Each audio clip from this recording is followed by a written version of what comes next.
Why was an innocent girl married off to 4 elderly men? The cruelty inflicted by those heartless men on the girl was so severe that it would make anyone's soul tremble. Today's story is a heartbreaking tale of an innocent girl's suffering. If you hear this story, it will surely bring tears to your eyes. This is the tragic account of a 20-year-old girl who endured unspeakable torment. The girl, trembling and crying uncontrollably, managed to reach Sultan Salamat's court. At that time, the court was in session, and the Sultan was listening to the grievances of his subjects. The girl cried so much that she collapsed and lost consciousness before she could say anything. Seeing her collapse, Sultan Salamat stood up, deeply concerned. He wondered what sorrow had brought this girl to such a state. The courtiers present were equally worried upon witnessing her condition. The Sultan immediately ordered his guards to sprinkle water on her face to revive her so they could understand her plight. A Hakim, physician, was summoned promptly.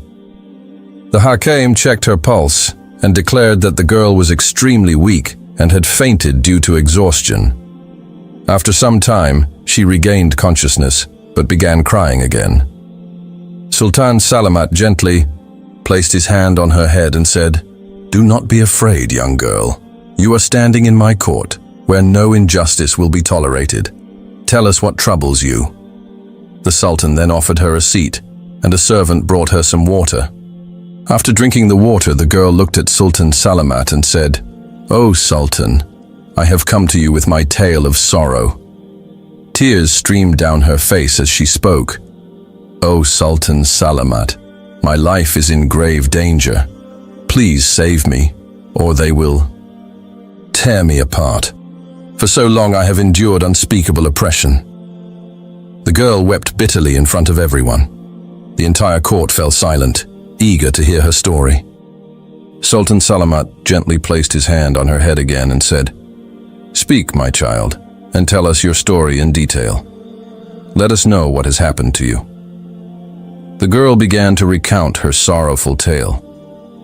"O Sultan Salamat, I was just 10 years old when my parents were still together. My mother often cried and told me, 'Your father is an alcoholic. He insults me, beats me, and is not a good man.'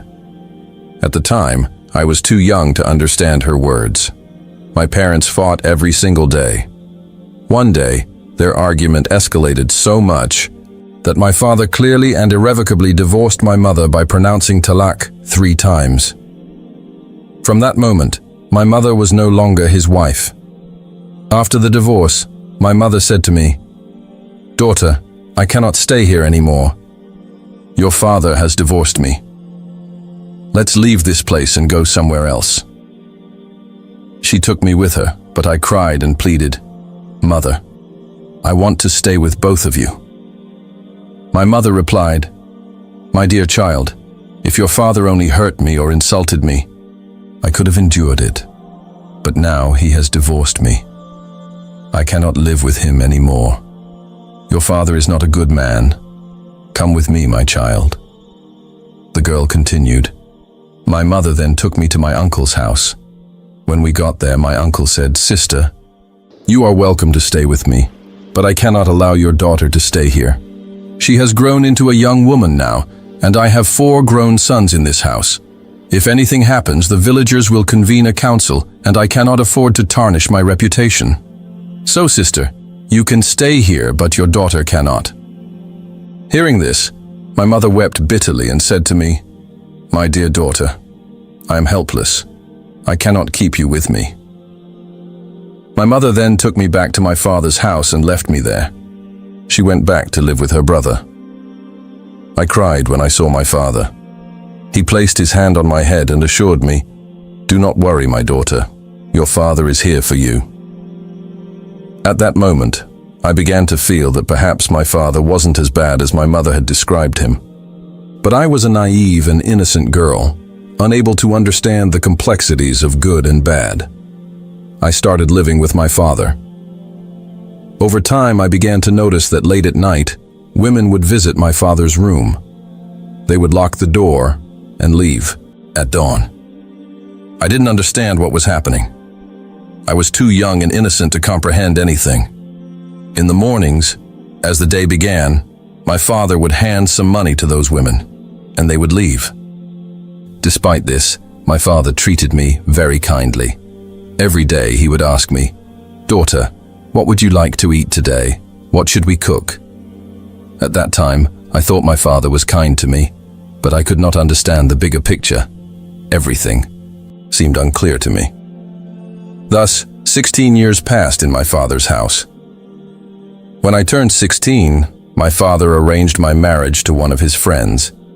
This man was much older than me. However, I accepted this without protest, as I believed that a husband is meant to care for his wife, and a wife should respect her husband. I embraced the relationship wholeheartedly, resolving to keep my husband happy, regardless of the age difference between us. After the wedding, my husband took me to his home. 2 days after our marriage, I was cooking when my husband returned from outside. I immediately went to him and asked, "How was your day?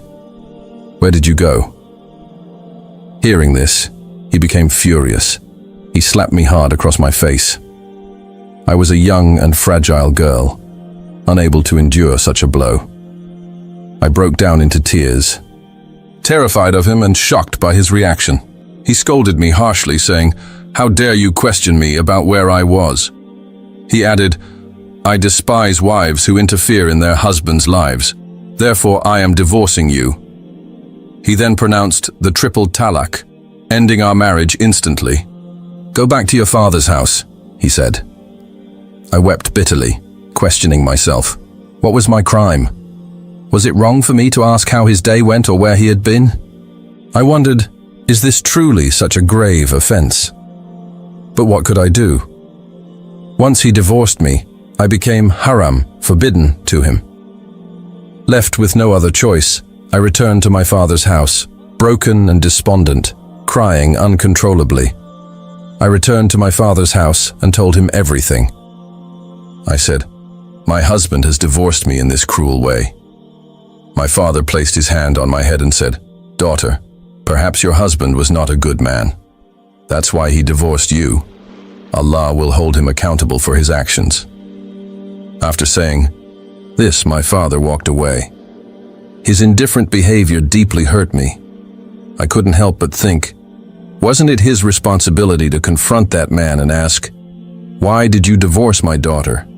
Still, I chose to remain silent and stayed quietly at my father's house. My father kept repeating, "Your husband wasn't a good person. Allah will deal with him." I stopped paying much attention to these words and focused on my sorrow.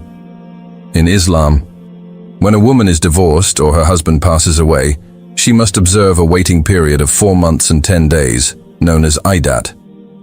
Once my iddat period ended, 4 months and 10 days later, my father arranged another marriage for me. I clasped my hands in front of him and pleaded, "It's been just 5.5 months since my divorce. I still haven't overcome the pain of losing my first husband. How can I marry again?" But my father ignored my plea. He said, "Not all husbands are the same. You will find happiness with this one." With that, he arranged my second marriage. Moved to my new husband's house. He kept me with him for 3 days, and on the 4th day, he divorced me for no reason. Once again, I was abandoned. Now I carried the stigma of being divorced twice. I returned to my father's house and told him everything, yet he paid no attention to my pain. Once again, I was made to observe the iddat period. After completing the 4 months and 10 days of iddat following my second divorce, my father said, "I have arranged a third marriage for you. You must move forward and build your life." By now, I was so broken by the repeated injustices that I fell to my knees before my father and pleaded, "Father, please forgive me. Save me from these men. Don't marry me off again. I can no longer bear this cruelty. Why are you forcing me into marriage over and over? If I have become a burden to you, then leave me in an orphanage. But Father, I beg you, have mercy on me. These men marry me, take me to their homes, use my body for 2 or 3 days, and then throw me away. If this next man does the same, stays with me for 2 days, and then divorces me, what will I do? Don't ruin my life. I begged my father, but he yelled, in anger, "You must get married, or your fate will be even worse." Hearing such hateful words from my father, I fell silent. What could I do? My father arranged my 3rd marriage and sent me to the house of another man. However, this man was worse than the first 2. I was stunned by his cruelty and wondered how every husband I married was progressively more ruthless. My 3rd husband was not just older but extremely abusive. He would beat me over minor issues, often so severely that blood would drip from my nose and mouth. My nights passed in agony, and my days were filled with tears. I resigned myself to the thought that this suffering was my destiny, that I was born only to endure humiliation. He insulted me constantly, bringing up my previous husbands. He would sneer, "Where did your former husbands touch you?" Afterward, he would burn my skin with hot coals. I would cry and beg him, folding my hands in desperation, "Please don't do this to me. I cannot endure this." I pleaded, but the more I cried, the more his cruelty intensified. I endured this torture for some time until one day he also divorced me with talaq. Now I bore the shame of being divorced 3 times. The young woman recounted this heart-wrenching tale, weeping before Sultan Salamat's court. Everyone present was moved to tears, their eyes filled with sorrow for her plight. Crying, the woman said to the Sultan, "After my 3rd divorce, I returned to my father's house. He immediately began arranging my 4th marriage. It was then that the truth became clear to me. I folded my hands before him and pleaded, 'Please, forgive me. Do not humiliate my life further.' But my father coldly replied, 'I have spent a lot of money raising you. Where else will I recover that money if I don't marry you off?' When my father arranged my 4th marriage to an old man, the truth finally unfolded. The man gave my father 3 pouches filled with goods. At that moment, I realized that my father had made similar transactions during my previous marriages. I understood then that my father had been selling me under the guise of marriage, using my dignity to earn money. When he sent me away for the 4th time, I resolved to come to the Sultan and tell my story. In my first 3 marriages, I had been too naive to see my father's real intentions. By the time I entered into my 4th marriage, I finally understood everything. I realized that my father was selling me off under the guise of marriage. The elderly man I was married to was even more cruel than my previous 3 husbands. He tortured me so much that I felt neither alive nor dead. There was not a single moment of peace in my life. One day, when my endurance reached its limit, I spoke out against him. That very day he divorced me, grabbed my hand and dropped me off at my father's house. Once again, I returned to my father's home. I now fully understood that my father had been selling me under the name of marriage and trading my honor. Before, I was naive and clueless, but now everything was clear to me. Desperate, I went to the Sultan crying and said, "My father now goes as far as inviting men into the house daily to trade my honor. I am destroyed. Oh, Sultan, please help me." Hearing the girl's painful story, the Sultan became furious. He reassured her, "My child, do not worry. We will surely help you." The Sultan then instructed the girl, "Return to your father's house. I will send my minister with you. He will accompany you secretly so that your father remains unaware." The minister returned to the girl's house with her and hid in the room where she stayed. The Sultan also stationed guards outside the house, but no one inside had any knowledge of it. The minister stayed hidden in the girl's room. Later, the girl's father came and said, "Wear these clothes, dress beautifully, and sit here." After some time, a man entered the girl's room and tried to force himself on her. At that moment, the minister emerged from his hiding place. Seeing the minister, the man was shocked and asked, "Who are you?" The minister drew his dagger and struck the man's foot, causing a loud scream to echo from the girl's room. Hearing the scream, the girl's father and the guards outside quickly rushed into the room. Upon entering, the father was stunned to see the minister standing there. The guards captured both the man and the girl's father and brought them, along with the girl, to the Sultan's court. In the royal court, the Sultan sternly demanded answers from everyone. The girl's father confessed to his crimes, admitting that he had subjected his own daughter to immense cruelty. He had handed her over to merciless husbands who abused her and divorced her without reason. The Sultan decreed severe punishments for all the culprits. The girl's father was publicly hanged in the town square, and women were ordered to pelt him with stones until his death. The abusive husbands were thrown into prison without food or water, left to perish from hunger and thirst. Turning to the girl, the Sultan comforted her, saying, "My child, if you wish, you can stay in this palace. Whatever you need, let me know, and I will help you." But upon hearing these words, the girl suddenly collapsed. Royal physicians rushed to her aid and informed the Sultan, "This girl has endured unimaginable suffering. Her wounds run deep.